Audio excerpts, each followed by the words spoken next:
Rama agrotech, शेती तुमची, खात्री आमची. रामकृष्ण हरी. सर्वप्रथम राम ॲग्रोटेकच्या यूट्यूब चॅनलवरती आपलं सहर्ष स्वागत आहे. आपण आलो आहोत वाठार निंबाळकर येथील तरटे वस्ती इथे मकाच्या प्लॉटवरती. तर सर्वप्रथम आपण शेतकऱ्यांची ओळख करून घेऊया.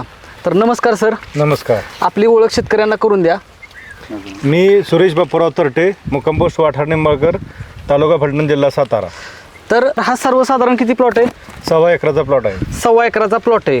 ज्यावेळेस मी ह्या मकाला आपण ट्रीटमेंट करायच्या आधी ज्यावेळेस मी आलतो त्यावेळेस ह्या मकाची अवस्था कशी ही पण शेतकरी मित्रांना सांगा.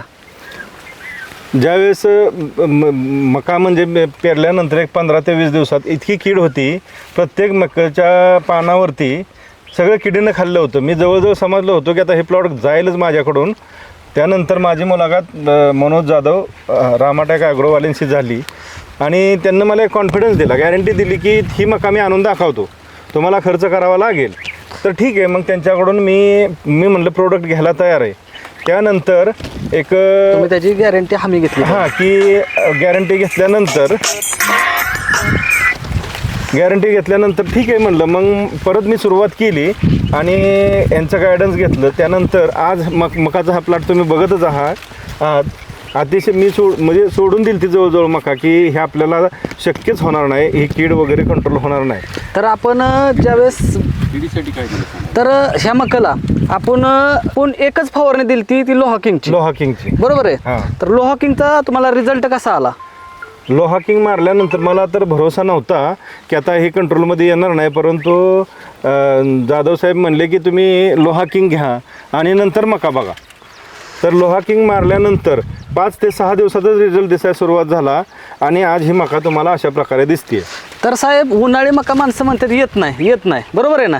आपण पण म्हणलेल्यामुळे उन्हाळी मका सुधरत नाही, येत नाही. जर रामा ॲग्रोटेकची साथ असेल, तुम्ही बायोसमृद्धी ज्ञानशक्ती वापरले ना? वापरलेलं 100% वापरले का? हो, 100% वापर. तर ह्याच्यावर तुम्हाला ग्रीनरी, खर्च, उत्पादन यावर तुम्हाला काय रिझल्ट किंवा यावर काय सांगायचं आहे का शेतकऱ्यांना? सगळ्यात महत्त्वाचं म्हणजे जो ह्यांनी कॉन्फिडन्स दिला होता की मी गॅरंटी घेतो. आता खतं आपण कुठनं पण घेऊ शकतो किंवा घेतो, परंतु खताचा रिझल्ट मिळत नाही म्हणून परत दुकानदारापाशी जावं लागतं. परंतु ह्यांनी ती गॅरंटी घेतली आणि गॅरंटीज खरं उतरलं हे मला बघितलं. त्यामुळे माझा स्वतःचा कॉन्फिडन्स वाढलेला आहे की गॅरंटी घेणारा माणूस पाहिजे होता आणि मिळाला. आणि मला गाईडची गरज होती. मनोज जाधवांच्या रूपानं मला तो मिळाला. रामा ॲग्रोचं मी सध्या प्रोडक्ट घेतलं आहे आणि मकाचं तर घेतलेलंच आहे, परंतु 1 एकर ऊससुद्धा त्यांना दिलेला आहे की जेवढा खर्च येईल तेवढा म्हणजे येऊ द्या, पण मला गॅरंटेड पीक पाहिजे. की बरेच लोक मध्ये शेती परवडत नाहीत, तर काय कारण असेल बाबा? कशामुळं काय वाटतं? खत व्यवस्थापन. हां, बरीच लोक म्हणतात की शेती परवडत नाही, परंतु आता मी 1 वर्ष झालं शेती करतोय. मला तसं उत्पन्नाची बाजू ही नंतर कळेल, परंतु खत नियोजन किंवा पाणी व्यवस्थापन आणि म्हणजे कुठंतरी गायडन्स, एज्युकेटेड लोकांचं गायडन्स असणं किंवा अनुभवी लोकांचं किंवा ॲग्री केलेली एज्युकेटेड लोकांचं गायडन्स असणं फार गरजेचं असतं. हे माझा आत्तापर्यंतचा अनुभव आहे. आता उत्पन्नाची राहिली बाजू, उत्पन्न निघाल्यानंतरच ही मका साधारण 1-1.5-2 महिन्यात मला कळलंच की उत्पन्नाची बाजू कशी आहे, काय आहे. आत्तापर्यंत कसा ग्रोथ आहे मकाचा? आत्तापर्यंत मी खुश, फक्त सॅटिस्फाईड नाही, खुश आहे. पानाची रुंदी वगैरे, पानाची रुंदी, परत येणारा कोंब, काळोखी आणि बुंद्याला जी मका झाली आहे का नाही साईजला, ते बुंद्यासाठी तर मी अतिशय खुश आहे, पहिल्यापासूनच खुश आहे. ज्यावेळेस आपण मका बघितलेली की ह्या मकाला किडीनं खाल्लेली, बरोबर आहे, किडीनं खाल्ले, त्यावेळेस आपण तुम्हाला सांगितलं की फक्त कॅन्ड सोडा, बरोबर आहे, काय सांगितलं?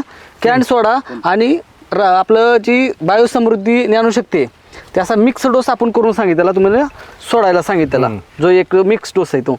आणि नंतर आपण लोहा किंग, तुम्ही आधीचं जी रासायनिक मारलेलं आणि आताचं जे आपलं लोहा किंग मारलं, यावर तुम्हाला काय बोलायचं आहे का? म्हणजे अगोदर सुद्धा मी 2 फवारण्या घेतल्या होत्या किडी कंट्रोलसाठी, त्याच्यात आणि लोहा किंगमध्ये. त्या दोन्हीही फवारणीनं मला म्हणजे मकतनं मन उडून गेलं तर थोडक्यात की आता काहीच होऊ शकत नाही. लोहा किंग मारल्यानंतर मी तर म्हणतो एक 110% मला फायदा मिळालेला आहे. बरोबर आहे. आणि ती मका बघितल्यानंतर तुम्हाला पण कळतंय, फोटोत मका दिसतीये, मका बघितल्यानंतर कळतंयच की लोहा किंगचा फरक पडला आहे का नाही. आळी दिसली का पुन्हा कुठं तुम्हाला? पुन्हा जवळजवळ नाहीच. त्यानंतर त्यांचा पोगाही चांगला सरळ झाला, सुधारला आणि उत्पन्नातही वाढ झालेली. तर शेतकरी मित्रांनो, आता जी ही मकाची स्टेज आहे, ही मकाची स्टेज सोडून अजून एक पुढची जी स्टेज होणार आहे, त्या स्टेजचं आपण परत एकदा एक शूटिंग काढणार आहेत आणि आपल्यापर्यंत पोहोचवण्याचं काम करणारच आहोत. तर दिलेल्या माहितीबद्दल सर धन्यवाद. रामकृष्ण हरी. राम राम.